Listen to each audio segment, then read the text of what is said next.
बहनों और भाइयों नमस्ते। दोस्तों, कल दो घरों का हादसा हुआ। वह दो परिवार सड़क पर आ गए। महानगर पालिका ने जिन लोगों को बिल्डिंग तोड़ने का ठेका दिया था, बिल्डिंग को गलत रूप से तोड़ा जा रहा था, जो मैंने वीडियो देखा। सबसे पहले मैं बता दूं आपको कि यह बिल्डिंग कहाँ पर थी। प्रकाश आटा चक्की और स्वामी विश्व आत्मा जी का बगीचा इन सबसे प्रसिद्ध है। कृष्णा माई मीरचंदानी जो 3 बहनें थी, दोस्तों, उनसे लगकर यह बिल्डिंग थी। 30 साल पहले यह बिल्डिंग बनी थी। बिल्डरों की दादागिरी तब से चलती है, आज भी चलती है। जो गलत बिल्डर हैं उनकी मदद करने के लिए बड़े बड़े नेता आ जाते हैं। जिनका नुकसान होता है, जिनको दबाया जाता है, उनके पक्ष में फैसला लिया जाता है, क्योंकि जिसका नुकसान हुआ है, जो गरीब है, वह तो कुछ देगा नहीं। इससे शहर की प्रथा शुरू से गलत चलती आई है। दोस्तों, सबसे पहले तो मैं ये बता दूं कि इस बिल्डिंग में इतनी बड़ी जेसीबी आपने लगाई, उसके बाद आपने चारों तरफ कोई भी पन्नी या जाली या नेट आपने नहीं लगाई। पहले आपको मजदूर लगाकर ऊपर से धीरे धीरे तोड़वाना चाहिए था। आपने ऐसा न करते हुए अनाड़ियों की तरह आपने उस पर जेसीबी जलाई। और बिल्डिंग तो चूँकि 30 साल पहले से खाली थी, बिल्डिंग जर्जर हो चुकी थी। क्या इंजीनियरों को ये बात समझ में नहीं आई? वो जो 2 घर हैं, उसमें एक हमारे मित्र घनश्याम कुंदन दास कुकरेजा, उनकी बहन, दूसरी हमारे अमर शेरी दादा गोविंद राम लुंड, उनकी पुत्री शेरी लुंड की बहन। दोनों घर थे, दोनों दब गए। दोनों कोई बड़ी आसामी नहीं थे। अब उनका होगा क्या? क्योंकि आपको पन्नी लगानी चाहिए थी, आपने नहीं लगाई। अब मैं आगे बढ़ता हूं। ब्लॉक नंबर B34 उस एरिया का नाम है, और ब्लॉक रूम नंबर अलग अलग है। वहाँ पर कृष्णा मीरचंदानी रहती थी। कुछ लोग उन्हें त्रिमूर्ति कहते थे। ये शब्द ठीक नहीं है, मैं क्षमा चाहता हूँ उसके लिए। अब वो जो 3 बहनें थी, उनका भय उल्लासनगर 5 में काफ़ी था। ये भय कब हुआ? पहले किसी को मालूम नहीं था ये कृष्णा माई है। वह अपने घर में रहती खाती थी। मेरा बहुत सालों तक उनसे संबंध रहा। तो हुआ ये था, जब ये बिल्डिंग बनी, तो बिल्डिंग बनते समय कुछ उनका प्लाट ले लिया गया। शौचालय के पाइप वहाँ छोड़ दिए गए। ज़बरदस्ती प्लास्टर किया गया। उनको एक तार भेजी गई कि आप मुंबई हाई कोर्ट में आ जाइए।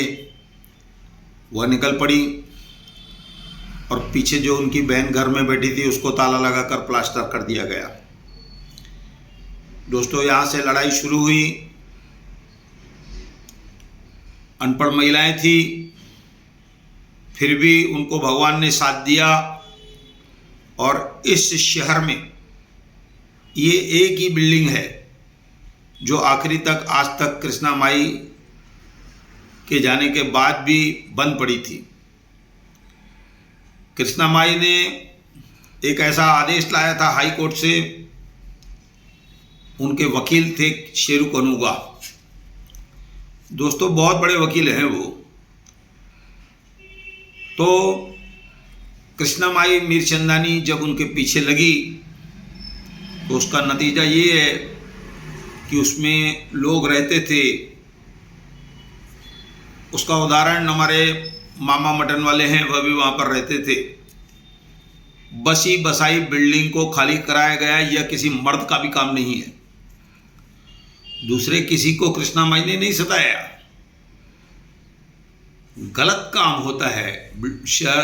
बिल्डर बिल्डिंग बनाता है, बाजू वाले के पतरे तोड़ देता है, घर तोड़ देता है, नुकसान तोड़ कर देता है, मैं बना के दूंगा, बाद में भाग जाता है।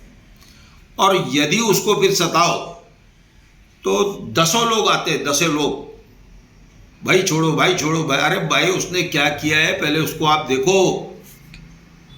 मैं उदाहरण के तौर पर नहीं कहना चाहता हूं, लेकिन बता रहा हूं कि आज हमारे घर के पीछे जो नाली है,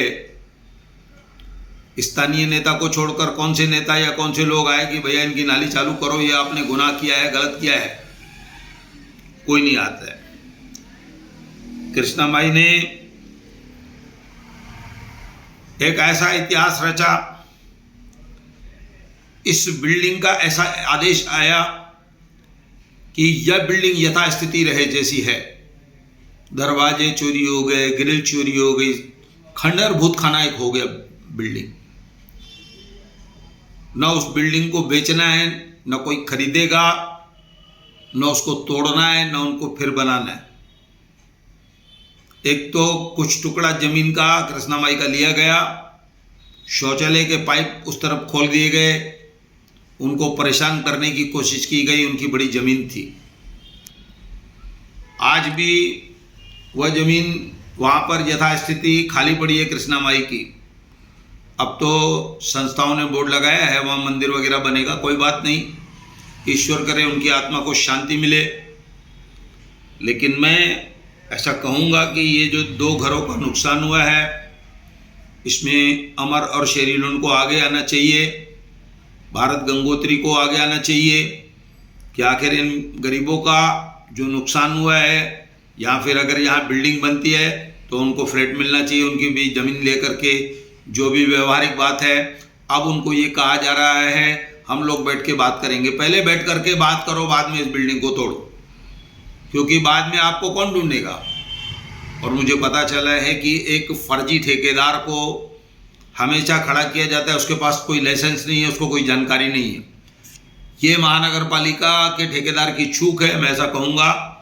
पन्नी वगैरह नहीं लगाई गई और उस बिल्डिंग को ऊपर से तोड़ना शुरू किया गया, यह गलत है। बिल्डिंग को धीरे धीरे करके तोड़ा जाना चाहिए था, उसके बाद जेसीबी लगाई जानी चाहिए थी। इन लोगों ने बिल्डिंग को वहाँ पर जेसीबी जो लगाई दूसरे तीसरे माले पर, उससे बिल्डिंग भरभरा कर गिर गई है। बिल्डिंग 30 साल पुरानी थी, खाली थी। दोस्तों, मैंने पूरी जानकारी आपको दी, आगे की जानकारी मैं आपको दूंगा। अभी मैं इतना कहकर धन्यवाद कहता हूँ।